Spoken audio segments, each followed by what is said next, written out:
Alejandro Garnacho. Mwah, mwah. Oh my.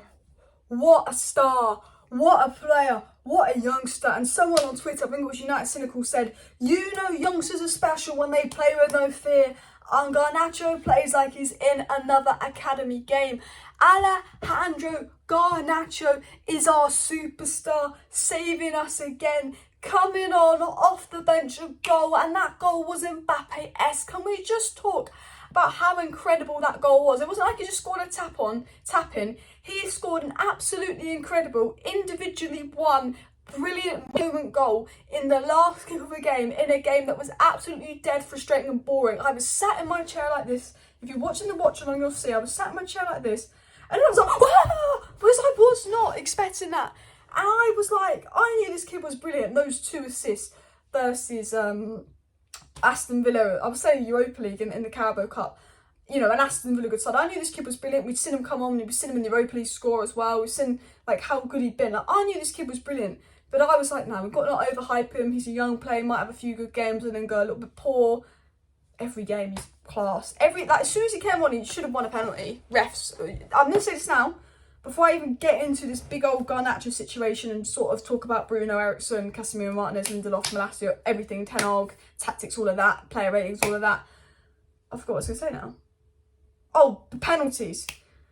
Tweeted this.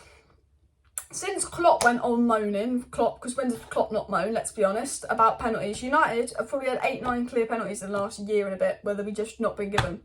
Refs have an agenda against us with penalties, but it doesn't matter because we won the game. And Garnacho was incredible. And right now, he's the best youngster in the world. And when I say best youngster in the world, I'm not talking about Bellingham, Haaland and Mbappe. When I say best youngster in the world, I mean breakout youngster this season. A player that didn't play first team football last season that's coming through the academy this season. You know, Bellingham's a youngster, but he's kind of established. Musiala's a youngster, kind of established. Pedri's a youngster, kind of established. Garnacho is the best unestablished youngster in the world right now, in the sense of he's the best teenager. He's 18. He's the best 18-year-old in the world that is coming through right now and didn't play any minutes last season. That's what I mean when I'm saying Garnacho is the best youngster in the world, before I get called deluded. Because he's an absolute superstar. He's absolutely incredible. And I know I'm hyping up. I know I'm getting carried away. I know I'm probably going off the adrenaline of him scoring that last-minute goal. But his directness, when he gets the ball, he's got no fear. He doesn't care if he's playing against the first team. You think he's in an academy game. He gets the ball, he's direct. He has no fear. He runs at players. He drives at players. He causes issue. Whenever he gets the ball, something happens. A goal today and 2 assists in his last game. In his last 55 minutes of football, he's got an assist and 2 goals against Villa and Fulham.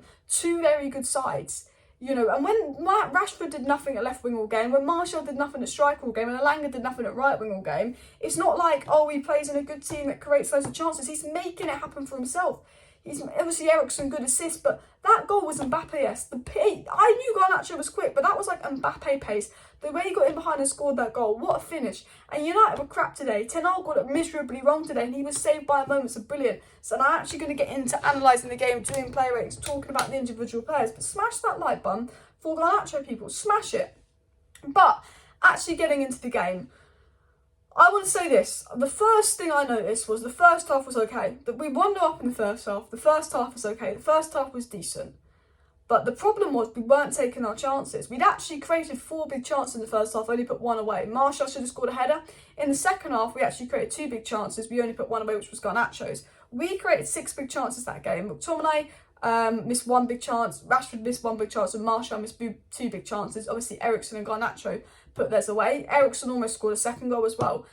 Okay, whilst United weren't good, whilst we couldn't get hold of the midfield and whilst we lacked control and the right side was practically non-existent and it was like 10 men, you know, we did create a few chances this game, but Martial didn't put it away, Rashford wasn't on it today, and it's very obvious that we need a striker. I think the first thing you could say we learned is we obviously need a striker. The first half was actually quite, I wouldn't say good, the first half was decent, what you'd expect. The second half was incredibly poor.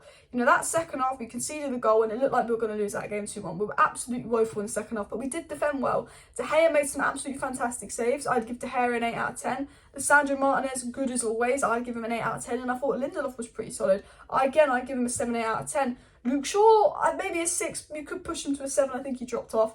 But it was the right-hand side. William was causing a lot of problems. Bruno did give the ball away technically for the goal. When Bruno switched to the right, it didn't help. And I think Ten Hag got that substitution wrong. I think, you know, I understand. I'm not going to go in on Malacia. I think Malacia had his worst game in United shirt. But but he's a left back playing right back. It's a lot more difficult than you think to kind of switch positions because you're so used to kind of being dependent on one foot. You know, it would, if Malacia didn't play there, it would have either been Lindelof playing right back and Maguire playing centre back, or Wan-Bissaka has a go who Ten Hag doesn't rate and has issues with Ten Hag off the field. So, you know, I look at this game and I go, it's very obvious why Ten Hag wants to back up right back. Ten Hag came out publicly and said, I need good fullback options on both sides. He's got a lot of games I need depth. Malacia is a good backup for sure, but we don't have a good backup for Dalot. We're relying on Malacia to be backup for Dalot. So again, I take from this game we need a striker. I take from this game we need a right back. But I also want to say something from this game that I haven't mentioned a lot, but we have no one that can do that Bruno role. Look, McTominay tried playing as a 10, was invisible. Eriksen, when he was in the 10, didn't get really that involved into the game, but he can do that role. Donny can do that role, McTominay can't do the role, Fred can't do the role. We do need almost backup for Bruno as well, because Ten Hag prefers to play Eriksen deeper. He did actually start McTominay as a 10 and play Eriksen deeper, then he realised McTominay as a 10 didn't complete one pass in 25 minutes, so let's put McTominay deeper and play Eriksen more advanced, which did end up working in the end because Eriksen got the assist. But Bruno can create things, but when Bruno plays in the middle, Man United get hold of the game more, and Bruno's more involved in the play, because I think when Bruno goes out wide, it's almost like, you know, Casemiro is the only midfielder I noticed. As soon as the game we played without Bruno last weekend at Villa, the only midfielder was Casemiro. It felt like Casemiro versus 3. And as soon as Bruno goes out wide, we don't have a player that can find the space and ability and do what Bruno does on and off the ball. And it was like, well, with one less player, I don't think Bruno's effective on the right. And I think Ten Hag should know that. He's tried Bruno on the right too many times. I thought Ten Hag got his subs wrong. But McTominay coming on for Elanga, never again. If he ever puts McTominay on for Elanga again, I'm going to have words with Ten Hag. I don't know how I'll have words with him, but I will be finding a way to have words with him, because that did not work. I mean, Elanga was crap, needed to come off, and I get that you don't want to potentially play Garnacho out of position, but Rashford weren't doing anything. No, I might as well just stick him on the right. But I could go on Ten Hag. I think he got his subs wrong. I think he got his tactics wrong. Ten Hag's learning. I still think Ten Hag's the manager. I still think Ten Hag's the right guy. But I'm actually going to sit here and go, Ten Hag got it wrong today, and that's okay to get it wrong. He's a real rebuild. It's part of the process. But you also can look at it and go, actually, look at Ten Hag's options. He couldn't bring in on a right wing for Elanga unless he would play someone out of position. He couldn't bring in on at right back for Dalot unless he played someone out of position. So the two people on the right were playing out of position today effectively. So no wonder we're poor on the right. You know, we've got a severe lack of squad depth. That our bench is 2 goalkeepers, Maguire, Fred, and I think a couple of youngsters like Iqbal, Donny, who's just not doing it at the moment, and Garnacho. Garnacho is the only threat on our bench at the moment, and now I think Ronaldo, Anthony and Sancho could be doing a bit of fast ones. I think there's something dodgy. I think with the World Cup and Sancho's 4-week illness is a bit suspicious. But it's obvious Ten Hag needs backing in January. And right now, if we win our game in hand, we're in joint 4th, 1 point behind 3rd. You know, if you consider that we're the only team in the Premier League that have played the top 10 sides, only team in the Premier League that have played the top 10 sides, had the hardest run-in, lost our first 2 games of the season and had an injury crisis, and technically a 1 point off 3rd if we win our game in hand, and a technically joint 4th if we win our game in hand, you've got to give Ten Hag credit for that. So maybe you go and reward him by backing him in January, because I actually think we could get top 4. I seriously do. I think Garnacho and Rashford are left wing options, Sancho and Anthony are right wings options, Martial and Ronaldo are striker options. And maybe if we don't sign an attacker, it's not the be-all and end-all, but I think we do need a striker just because we're creating chances and not putting them away. Maybe we get a gap post, someone that can play across the front 3 and add challenge, because there's something going on with Sancho as well.